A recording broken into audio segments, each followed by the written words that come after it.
In this week's episode, I will be talking about the justice of the law of assumption. And we delve into why you should be aware about no one to change but self, being a core component of how you work with the law of assumption. In the comments below, if you have had manifestation results which are the opposite to that which you desire, like say you wanted your SP to contact you, but all you got was silent night. So maybe you've tried and possibly failed with methods like visualization, affirmations, 369 method, or the 555 method. You've been trying to understand where and what has gone wrong, or why it's taking so long in terms of manifesting.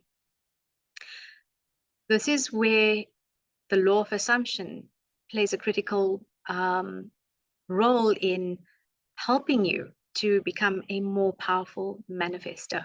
I know this because I've changed this in my own life. I live in South Africa, in Cape Town, and prior to 2020, I very much limited myself to having an in-person practice. So I remember when I had this awareness that I would definitely have to move into the online space. I didn't know how it would happen, and I certainly did not know how quickly or how long it would take.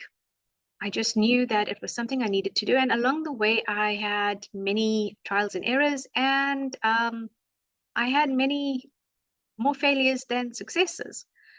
And one of the key things that was missing was what my inner state of being was. I had many doubts, I had many conflicts, I had frustrations that were playing out. And I want to help you understand that when you work with the law of assumption, your assumptions, your thoughts, your feelings, how you apply your imagination, who you are being is key. The thing, we can take many external actions, but if we are not aligned within, if we are not truly feeling the state and embodying what it is that we desire, anything that you do externally is going to fall short. And maybe visualization has worked for someone, and it's because their feeling state, their inner state of consciousness was well and truly aligned with their affirmation or their visualization. And maybe you know someone who says that they're really successful with the 369 method. Now, that is well and good, but they may very well have successfully implanted into their subconscious what it was they were desiring. So in this video, I'm going to help you understand why it's crucial that you realize there are no external actions to be taken, only alignment on the inside. We know that the law of assumption states that consciousness creates reality, and it is by our imagination we have created this dream of life. And it is by our imagination we will re-enter the world of light. Now, this is what Neville is telling us here, is it is by our imagination that we create this physical reality. The one that we think is so real is actually merely a projection of what we are being, what we are conscious of within ourselves. And what's also equally important is that when we master this physical reality, the waking dream, the world of light, you may know it as the universe, the unified consciousness, the field of existence, whatever that may be, you can, with focus control, with focused attention, create your reality here and there. And that is the whole point of awakening to your manifestation, awakening to mastery of self. My previous video where I speak about Neville's mystical experiences by the way of helping us understand that when we desire to manifest the things that we would love to have in our reality, it is in the deep contemplative state of meditation, when we drop into and connect into the dimensionally larger world, that we control we control our imagination to attract to us that which resonates and that which matches our inner state. So if you really well and truly want to create predictably all the time, to know that your manifestation is done, you must learn how to create that vision, to hold that vision in imagination, so that you ensure that your state of consciousness becomes harmonized and so in accordance with what you perceive, what you feel is real for you, is what gets created in your physical reality. So nothing then is more important than that concept of self. Because man surrounds himself with the true image of himself, what he believes to be true, what he holds in his consciousness.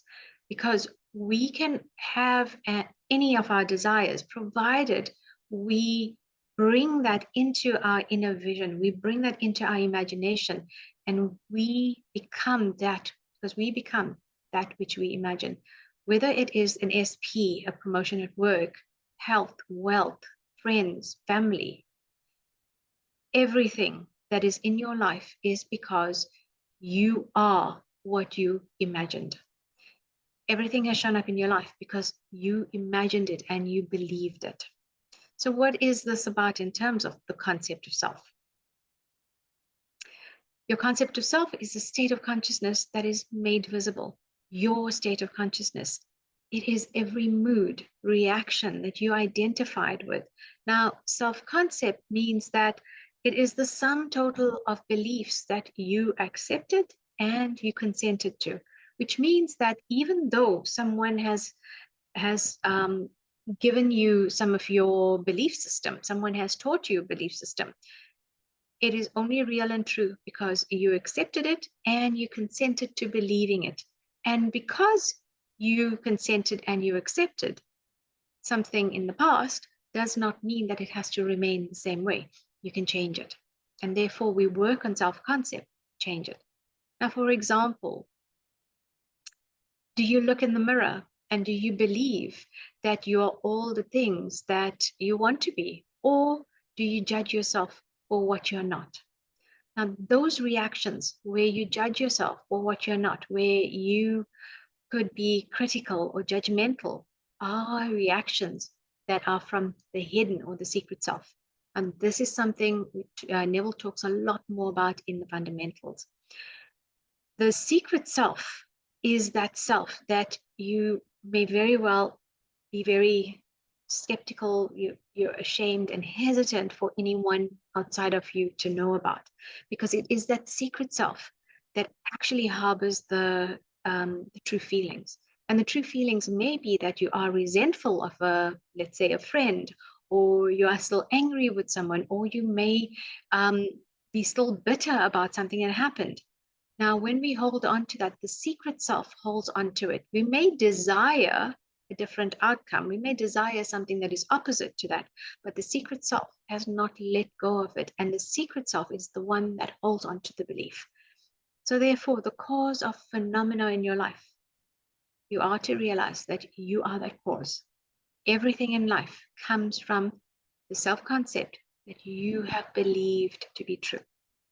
So therefore, in terms of your self-concept, please note, and I have other videos that explain this, as above, so below is as in imagination, so in the physical. As in imagination, so in the 3D. As within, so without. So as it is within man, so it is in his outer world. Because the law shapes your circumstances in accordance with your true nature, in accordance with your inner nature, and that is the secret self. And how we go about working on our concept of self is by looking at an awesome resource called Fundamentals. It is a must-have and a must-read lecture by Neville, which will help you to understand how to change the concept of self. Life molds the outer world to reflect the arrangement of our minds. So remember, your inner state leads, it directs your outer reality. What we identify with, what we believe is our concept of ourself, either will help us to create the state of freedom, or it will constrain us. And that prison is one that we can easily get out of. We have the key. Please remember that the law may use physical interventions to give us what we are conscious of being, which means you may meet certain people along your way, or they come into your life and you're like, wow, that person's so horrible. Now they may be reflecting how horrible you are to yourself.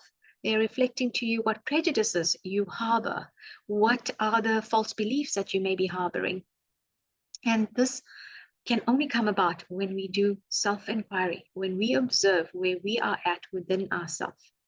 I have a program that I offer in terms of how to change your self-concept.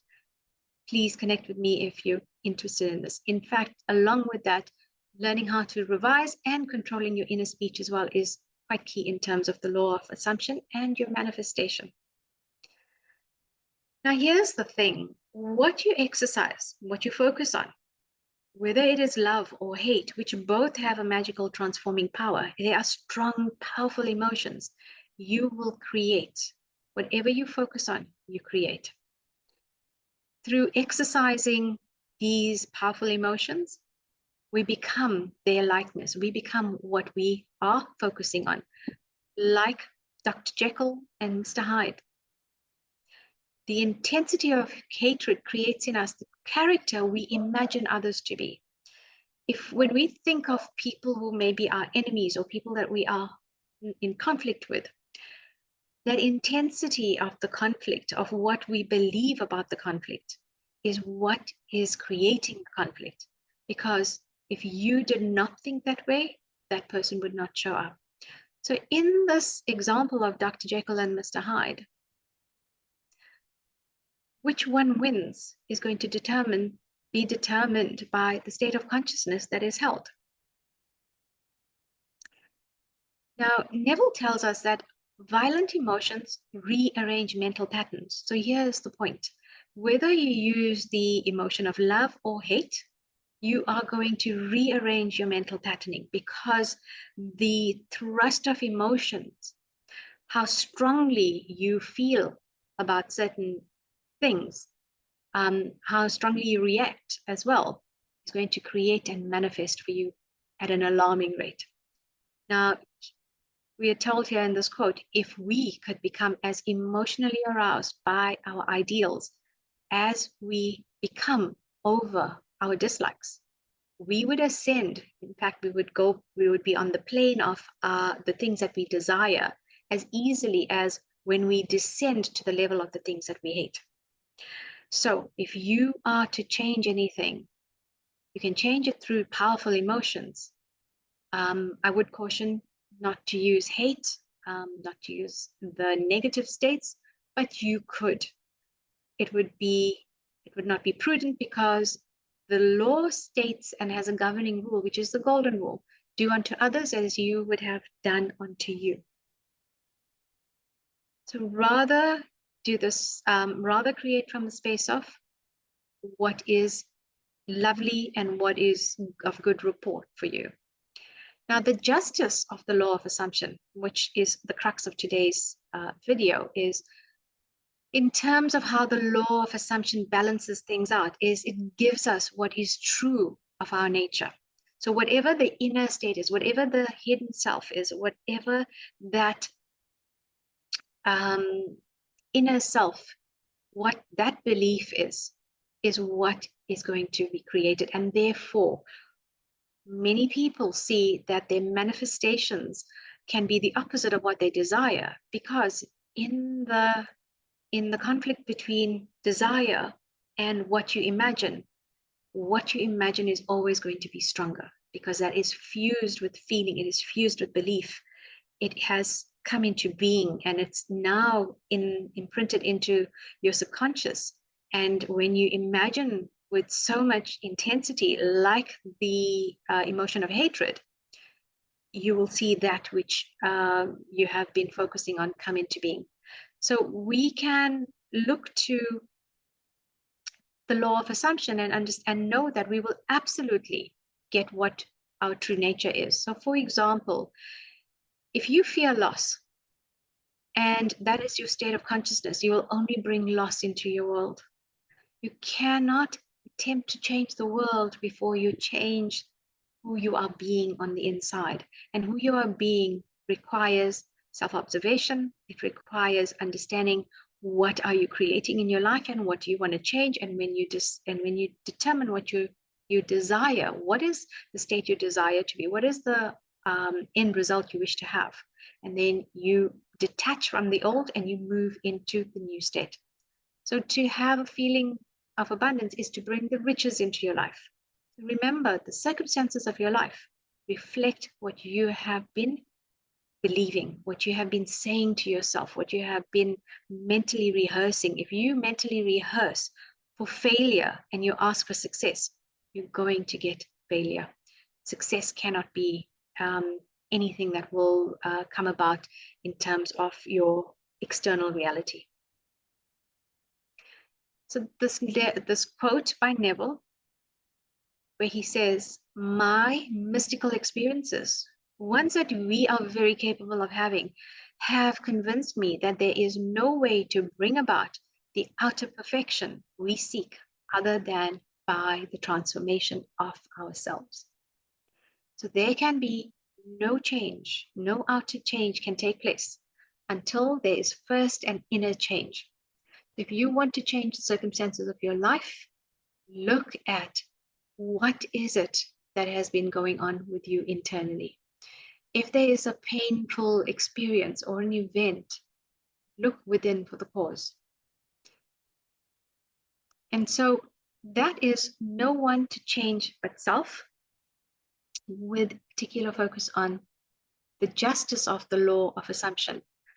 And I love using acronyms. In the previous video with No One to Change Itself and on desires, I talked about the FLY acronym, FLY, which is first love yourself. So I came upon this one, which is N.O.T, C.B.S.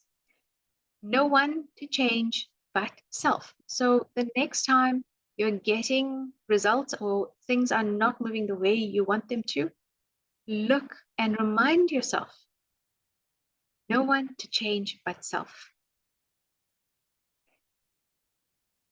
So I'd love to hear from you what insights stand out for you from this week's video, and what desire do you wish to see fulfilled? Share those with us, and we can all witness and know that creation is done to have your desires fulfilled. I look forward to bringing about the next series, and I will be looking into the works of other mystics as well. So if you have a special request, please be sure to put that down below. I would be more than happy to look at something around that. Remember, no one to change itself, and that you are the operant power of your life.